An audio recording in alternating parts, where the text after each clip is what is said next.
Hai, Assalamualaikum warahmatullahi wabarakatuh. Bertemu lagi di channel YouTube sederhana saya ini. Jadi untuk kesempatan kali ini, mari kita membahas tentang soal UP PPG untuk PGSD tahun 2021 dan ini merupakan bagian 9. Nah, tentunya seperti video sebelumnya, kali ini juga ada beberapa catatan yang perlu teman-teman perhatikan. Catatan yang pertama di sini soalnya hanya 5 soal saja yang akan saya bahas.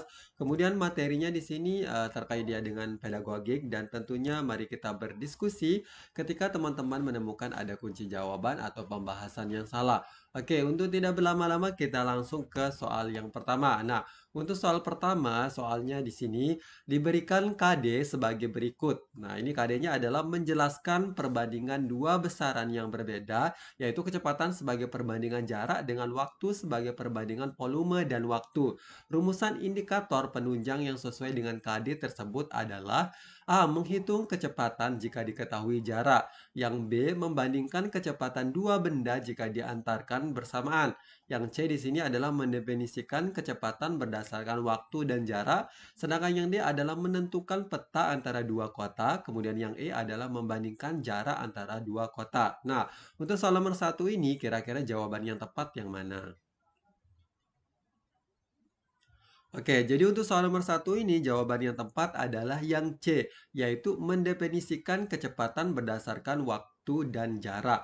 Oke, jadi untuk soal nomor satu ini di soal UP itu biasanya lebih bukan dominan sih, tapi ini lebih banyak yang keluar juga yang hal semacam ini. Jadi perlu teman-teman memperhatikan tentang KD-nya, kemudian indikator. Kadang juga nanti dibalik antara yang indikator yang sudah diketahui tapi KD-nya kira-kira yang mana. Jadi biasanya bakalan di selang-seling semacam itu. Nah, jadi ketika teman-teman menemukan pertanyaan semacam ini, ada beberapa hal yang perlu teman-teman perhatikan. Tentunya adalah yang pertama adalah kata operasional yang digunakan ketika KD atau indikator. Nah, yang kedua adalah kadang kata operasionalnya itu menggunakan kata yang lain, tapi istilahnya dia sebenarnya dalam satu kolom atau bisa dikatakan dia menggunakan bahasa yang lain yang artinya hampir sama. Nah, jadi untuk soal nomor satu ini mari kita menganalisis karena ini KD-nya adalah menjelaskan otomatis di kata operasional yang digunakan atau istilahnya adalah taksonomi belum yang digunakan ini adalah C2. Nah, jadi teman-teman harus memperhatikan hal ini ya. Nah, mari kita memperhatikan untuk optionnya kira-kira nih kata kata operasional yang digunakan itu di bagian mana di taksonomi belum. Nah, jadi karena taksonomi belum ini kata operasional mengarah ke kognitif, jadi perlu diperhatikan nanti di taksonomi belumnya itu di arah kognitif. Nah, sekarang kita memperhatikan yang optionnya yang A itu menghitung. Nah, jadi menghitung itu termasuk dia di dalam C3. Sedangkan yang B ini membandingkan, ini dia termasuk dari C4. Nah, kemudian yang C adalah C2 yaitu mendefinisikan, kemudian yang D adalah C3 yaitu menentukan ya. Maksudnya menentukan itu C3.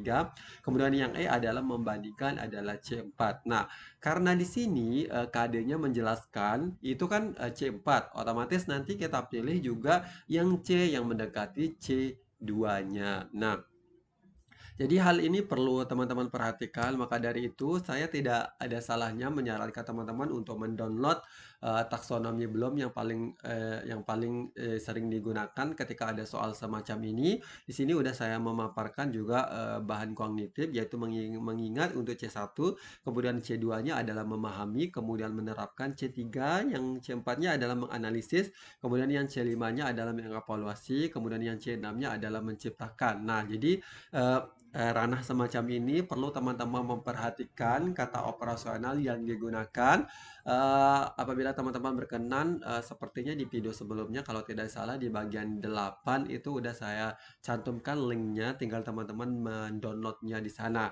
Tapi kalau teman-teman belum sempat, boleh langsung cari di Google dengan kata operasional yang mengalami revisi ya. Oke, next kita ke pertanyaan yang kedua. Nah, untuk pertanyaan yang kedua, Pak Imam, guru kelas 2 SD akan mengajarkan materi membacakan teks puisi anak tentang alam dan lingkungan dalam bahasa Indonesia dengan lafal, intonasi, dan ekspresi yang tepat sebagai bentuk ungkapan diri. Kegiatan awal pembelajaran yang tepat dilakukan oleh Pak Iman adalah Yang A ini menceritakan pengalaman tentang berbagi puisi, yang B adalah membacakan sebuah puisi bertema alam lingkungan, yang C adalah menjelaskan cara membacakan puisi, yang D adalah menjelaskan cara membuat puisi indah, yang E adalah meminta siswa untuk menulis puisi. Nah, jadi ini lebih arahnya ke praktik ya. Nah, jadi kira-kira nih, untuk soal nomor 2 ini jawaban yang tepat yang mana? Oke, jadi untuk soal nomor 2 ini jawaban yang tepat adalah yang B, yaitu membacakan sebuah puisi bertema alam lingkungan. Nah, tapi ini perlu kita perhatikan karena ini di dalam pembelajaran ini ditanyakan di sini ada kegiatan awal. Nah, kegiatan awal kira-kira ini cocoknya kita ngapain nih? Nah, jadi perlu teman-teman flashback lagi untuk kegiatan awal ketika teman-teman mengajar. Apakah menceritakan pengalaman tentang berbagi puisi, apakah membacakan, apakah menjelaskan atau meminta. Nah, dari option ini karena di kegiatan awal otomatis yang C dan C, D, E ini kan tidak mungkin kita berikan ke siswa. Maksudnya di kegiatan awal kan tidak mungkin kita menjelaskan siswa, kemudian kita meminta siswa untuk menulis puisi, apalagi ini biasanya nanti adanya di kegiatan inti. Nah, jadi ranah yang kita pilih ini option A sama B. Nah, jadi option A sama B ini yang tepatnya yang mana? Ini kan udah kita temukan jawabannya, tapi sebelum kita mengeluarkan jawabannya atau menentukan jawabannya, jadi teman-teman harus memilah sesuai dengan pertanyaan yang diminta. Jadi secara tidak langsung nih, istilahnya kita mau menyeleksi nih kira-kira jawabannya yang mana. Nah, tapi biasanya ingat ya, untuk UP ini biasanya yang identik untuk jawabannya itu kadang optionnya antara A atau B atau C atau D. Pokoknya dua option itu kadang eh, istilahnya mirip-mirip jawabannya. Jadi antara dua yang ini sebenarnya harus kita pilih nih kira-kira mana yang tepat jawabannya. Nah, jadi di sini untuk uraian singkatnya, jadi di sini adalah kegiatan menyiapkan siswa yang langsung berkaitan dengan materi yang akan dibahas disebut dengan kegiatan awal pembelajaran. Nah, di sini ada untuk menurut Ibrahim, bukunya tahun 2000 dengan halaman 10 ini mengemukakan langkah-langkah model pembelajaran kooperatif yang terdiri. Nah, ini dia menggunakan model pembelajaran kooperatif dengan kegiatan awalnya itu yang pertama adalah menyampaikan tujuan dan memotivasi siswa. Kemudian kedua adalah menyajikan informasi. Yang ketiga adalah mengorganisasikan siswa ke dalam kelompok-kelompok belajar. Yang keempat adalah membimbing kelompok bekerja dan belajar. Yang lima adalah evaluasi, yang enam adalah memberikan penghargaan. Nah, jadi ini ada langkah-langkah untuk model pembelajaran yang kooperatif di kegiatan awal. Nah, tapi yang biasa kita sering gunakan tentu untuk kegiatan awal itu paling untuk menyampaikan tujuan, kemudian menyajikan informasi, kira-kira ini ada materi apa yang bakalan kita bahas dan segalanya. Jadi teman-teman pasti udah tahu untuk kegiatan awal. Nah, karena di sini untuk kita tekankan di sini membaca teks puisi anak tentang alam dan lingkungan dalam bahasa Indonesia dengan lafal, intonasi dan ekspresi. Karena yang diminta adalah lafal, intonasi dan ekspresi, tentu kita sebagai guru juga harus memberikan contohnya. Kira-kira nih untuk lafalnya kayak gimana, kemudian intonasi naik tinggi rendahnya itu kayak gimana, kemudian ekspresi yang kita gunakan itu kayak gimana. Jadi makanya untuk soal nomor 2 ini yang cocok yang tentu membacakan. Jadi membacakan sambil kita memberikan contoh. Oke, semoga dipahami atau tidak terlalu apa namanya? Semoga dipahami lah istilahnya penjelasan saya. Oke, kita lanjut ke soal nomor 3. Nah, untuk soal nomor 3, nah salah satu indikator di kelas rendah adalah 3.5 menggali informasi tentang cara-cara perawatan tumbuhan dan hewan melalui wawancara dan atau eksplorasi lingkungan. Pak Budi, seorang guru kelas SD di kelas rendah berusaha menyampaikan motivasi ketika memberikan materi ajar dengan KD tersebut. Bentuk motivasi yang dapat diberikan Pak Budi ketika membuka pembelajaran adalah yang A adalah membuat kesimpulan tentang jenis-jenis tumbuhan di sekitar tempat tinggal peserta didik. Yang B adalah memberikan pesan agar peserta didik selalu hati-hati menjaga kesehatan. Yang C adalah membagikan kurs kepada peserta didik tentang cara perawatan tumbuhan. Yang D adalah menceritakan peternak kelinci yang sukses yang merawat kelincinya dengan benar. Yang E adalah membagikan tugas kepada peserta didik untuk mengamati hewan piaraan di rumahnya. Nah, untuk soal nomor 3 ini kira-kira jawaban yang tepat yang mana? Oke, jadi teman-teman nih perlu, menggunakan teknik yang tadi itu, yaitu menyeleksi atau memilih nih kira-kira jawaban yang tepat yang mana. Nah, ini apalagi membentuk motivasi dan untuk membentuk motivasi ini biasanya, dilakukan di kegiatan awal atau di pendahuluan pembelajaran. Nah, jadi karena kita udah tahu nih untuk membangunkan motivasi siswa adanya di kegiatan awal, otomatis nanti di optionnya kita, buang-buang yang bukan jawaban. Ini membuat kesimpulan. Nah, yang A ini kan membuat kesimpulan, tentu ini bukan jawabannya karena ini biasanya untuk membuat kesimpulan itu kan adanya di di penutup pembelajaran. Kemudian yang B adalah memberikan pesan agar peserta didik selalu hati-hati menjaga kesehatan. Nah, ini juga bisa juga dikatakan sebagai motivasi. Kemudian yang C adalah membagikan kurs kepada peserta didik. Nah, ini biasanya dilakukan di kegiatan inti ya.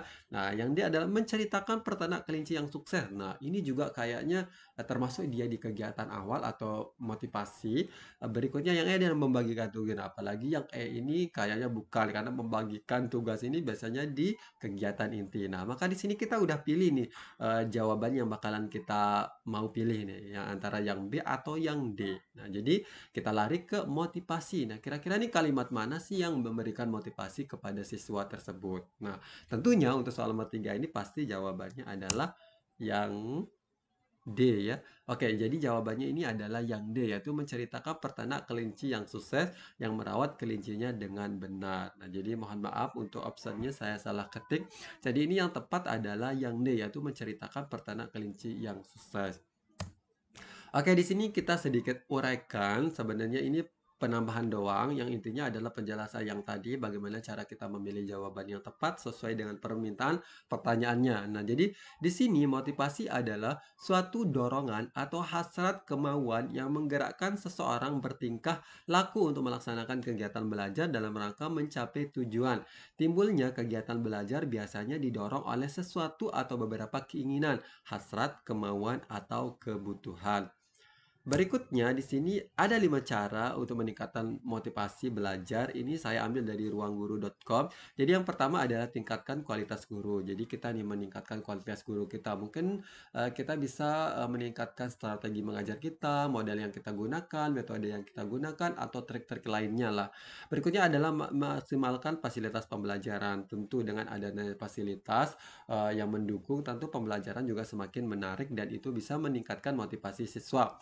Kemudian adalah pilih metode pembelajaran yang tepat. Nah, ini udah saya jelaskan tadi. Kemudian memanfaatkan media belajar. Ini sama juga dengan fasilitas. Kemudian lakukan evaluasi pembelajaran. Nah, jadi setiap kita yang namanya mau belajar atau melakukan tatap muka di depan kelas itu pentingnya yang namanya evaluasi. Karena namanya juga evaluasi tentu nanti bakalan kita tahu nih kira-kira kelebihan dan kekurangan kita selama mengajar menggunakan metode, model, dan ini itu apa saja. Ya, nah, jadi sekali lagi untuk nomor 3 ini jawabannya adalah yang D ya. Jadi D ya, bukan C. Oke, kita next ke soal nomor 4. Nah, untuk soal nomor 4, ini pembelajaran yang berpusat pada siswa didasari prinsip pembelajaran konstruktivisme. Nah, jika seorang guru SD ingin merancang pembelajaran dengan menggunakan prinsip pembelajaran konstruktivisme, salah satu langkah yang harus dilakukan adalah A. Memberikan protes untuk melihat kondisi awal siswa. Yang B adalah mengembangkan metode pembelajaran untuk merangsang kreativitas dan cara berpikir siswa. Yang C adalah memberikan kesempatan pada peserta didik untuk berbagi pengalaman terkait materi.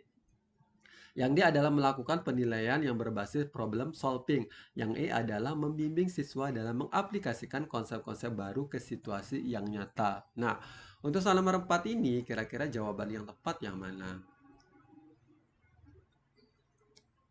Oke, jadi untuk soal nomor 4 ini, jawaban yang tepat adalah yang C, yaitu memberikan kesempatan pada peserta didik untuk berbagi pengalaman terkait materi. Nah, untuk soal nomor 4 ini perlu kita perhatikan tentang pembelajaran atau prinsip dari pembelajaran konstruktivisme. Nah, namun sebelumnya kita pahami dulu nih, pembelajaran tentang konstruktivisme atau teori belajar tentang konstruktivisme itu seperti apa sih? Nah, jadi ketika kita udah tahu nih pengertian dari belajar pembelajaran konstruktivisme seperti ini, otomatis nanti di optionnya kita bisa insya Allah langsung bisa menjawabnya ya.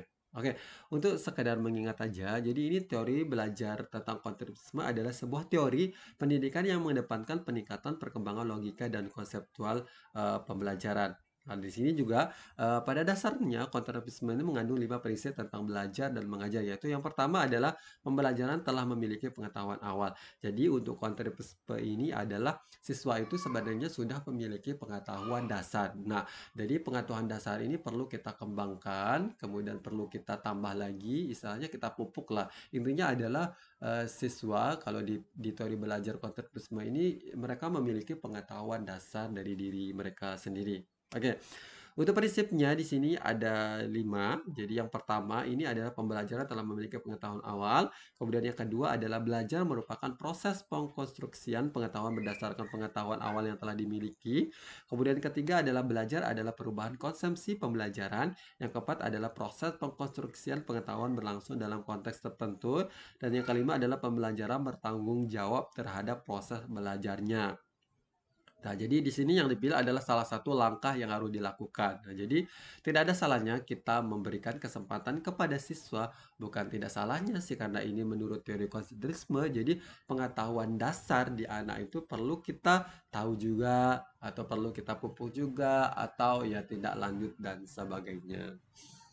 Oke, next kita ke nomor 5. Nah, untuk nomor 5 ini soalnya adalah Bu Depa guru kelas 4 ingin melibatkan siswa secara aktif untuk mencari dan menyelidiki suatu permasalahan sehingga siswa dapat menyimpulkan konsep dari pembelajaran yang telah dipelajari.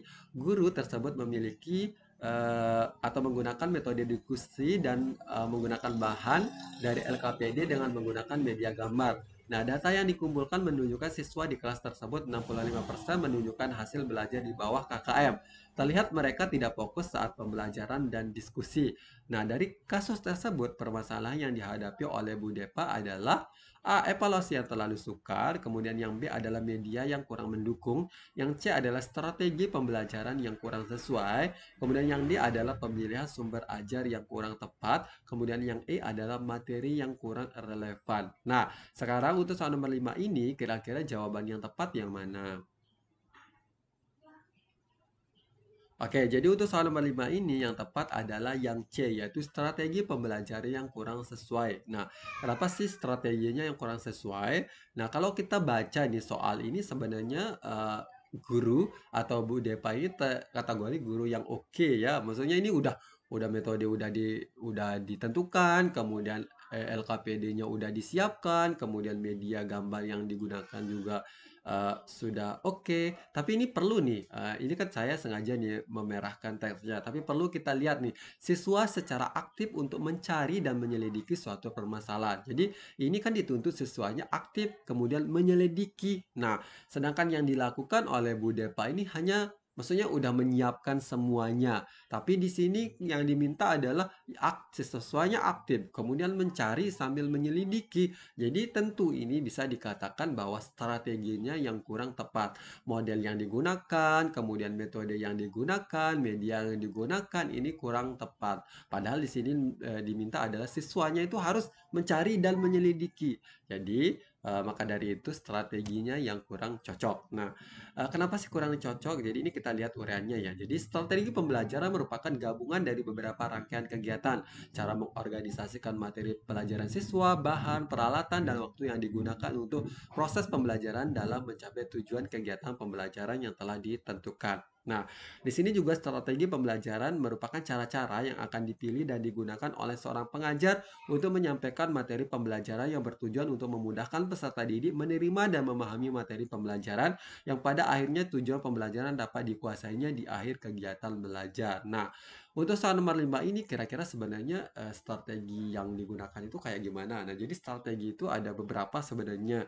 Ini saya lupa mencantumkan, tapi ini sebenarnya cocoknya digunakan antara menggunakan model inquiry atau menggunakan PBL. Nah, karena di PBL itu kan nanti siswa menyelidiki nih permasalahan yang sudah ada atau mereka cari secara pribadi sendiri atau memang temanya udah ditentukan, tapi ini kan berbasis masalah itu kayaknya lebih seru dan bakalan lebih aktual dalam proses belajar mengajar. Oke, terima kasih bagi teman-teman yang sudah sempat menonton video ini walaupun hanya 5 soal. Semoga bermanfaat untuk teman-teman. Apabila ada kesalahan penjelasan dan kunci jawabannya mohon diberi kritik dan saran. Sekian dulu kurang lebihnya sekali lagi. Wabillahi taufiq wal hidayah. Wassalamualaikum warahmatullahi wabarakatuh. Bye-bye.